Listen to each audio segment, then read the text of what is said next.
Some new concerns this morning after a Russian airstrike hit a large military base in western Ukraine, just miles from Poland, which of course is a member of NATO. The attack killed at least 35. It wounded more than 130. That is what we are learning so far. And joining us now is retired four-star Army General David Petraeus. He is the chairman of KKR Global Institute, previously served as the CIA director and the commander of U.S. Central Command. Sir, thank you so much for being with us. I wonder what your reaction is to this occurring so close to the Polish border. Well, I've been to that base, actually. It was a sprawling training center, and it highlights the possible risk of spillover into NATO member countries. Russia clearly was trying to interdict the resupply effort that probably is organized there and so forth. Also, probably a volunteer reception center for the foreign volunteers that are streaming into Ukraine as well. But of course, as you noted earlier, it's very close to the border with Poland. I'm sure that US and NATO officials have discussed these kinds of scenarios.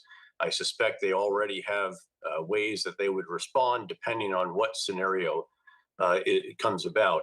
But again, it's a really big concern because it shows how this could spill over and it could involve NATO countries directly rather than indirectly, as is the case right now. How would that spill over? I mean, being so close to the border, whether it's intentional or unintentional, how would that spill over into Poland? What might that look like? Well, again, the Article 5, an attack on one is an attack on all. That's the bedrock, the keystone commitment of NATO. It's only been invoked once, by the way, which is after the attacks on the US and 9/11. And if this does happen, there does have to be a response by all of NATO, presumably. And again, as I said, I'm sure that they have thought through various ways that, again, NATO could respond, how it might either increase its support for Ukraine in ways that it hasn't considered so far, how it could even perhaps return something in kind in some fashion, again, depending on where it came from and how significant it is. Do you think there is a high chance or that it's even inevitable that Russia ends up in a conflict with NATO? It's certainly a possibility, but I don't think that it is inevitable. I don't think Russia wants to open another front in a war that's already going badly for it.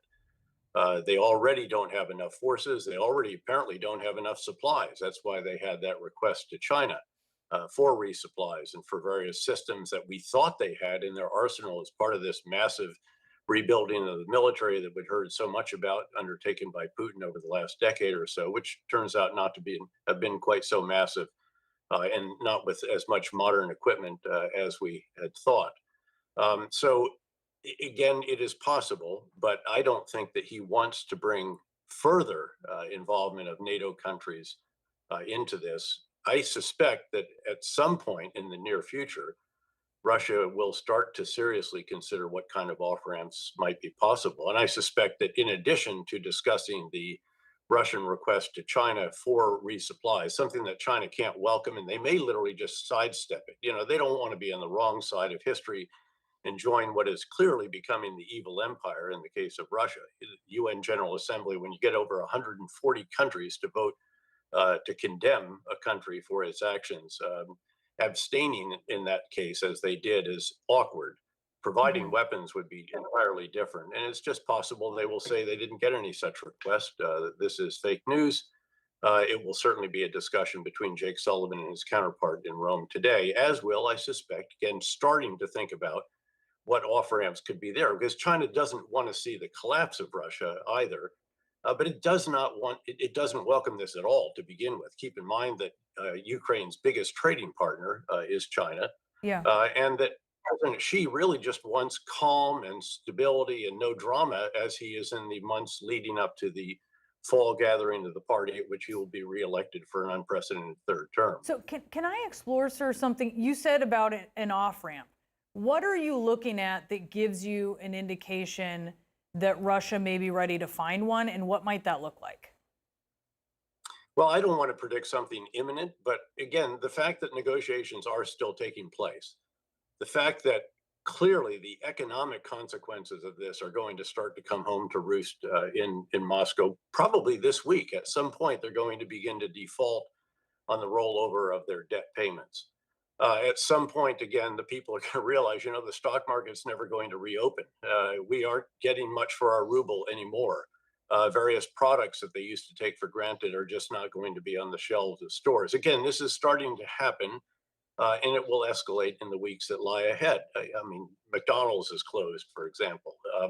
That's a real penalty, to be clear. So people will be unemployed. The jobs that they previously had will not be available because countries are literally, or businesses are literally decoupling from the Russian economy. As this continues, again, the pressure on Putin is going to build. He will Hmm. not show it. He's going to try to appear uh, to dismiss it and so forth. But I think that's a reality that he is going to have to confront. These are unprecedented sanctions. Again, we've never seen anything like this. And another pivotal issue will be whether or not China supports the central bank of Russia when it asks for its reserves back that are being held by China. As you know, over half of those reserves are held in U.S. and Western countries, and there's a pretty substantial portion that China has as well. So it's very, very awkward for China. Again, does not want to be seen as propping up what is clearly becoming the evil empire. And they're going to try to find an off ramp if they can as well. And they are certainly among the likely negotiating partners or catalysts for this, along with, say, the president of Finland, maybe the prime minister uh, of, Israel, the president of France, and a few others that come to mind. But I You think as this stalemate continues on the battlefields of Ukraine, and there's really not been that much progress for all of the effort that's going on. And by the way, Russia also, I don't think, has replacement troops for those who are committed. What is the rotation going to be as they use up these units, as they become combat ineffective? They've got a lot of challenges that lie ahead of them, even as clearly so do the Ukrainians, as food and supplies and so forth begin to run out in places that ultimately will be encircled by Russian forces. Before I let you go, I want to ask you about this Iranian strike in Erbil that you saw explosions very close to the U.S. consulate. This was a message received loud and clear. What do you make of this? Well, the Iranians know that government formation is taking place in Iraq. They are reportedly in their final stages. We may actually finally see the selection of a president and a prime minister. It does not appear that the Iranian supported political parties are going to be part of that coalition. They do not like that. They don't like that they've not been able to push American forces out of Iraq. The small element that we have that still remains, the Iraqis want us to stay there to help them with counterterrorism activities against the residual Islamic State insurgents and terrorists. So we'll have to respond in some way. I seriously doubt that Mhm. it'll be on Iraqi soil because we don't want to put more pressure on the U.S. Iraq relationship. And hopefully, this will not derail in any way the process of, again, finally forming a government in Baghdad. Sir, thank you so much. General Petraeus, really appreciate you being with us this morning.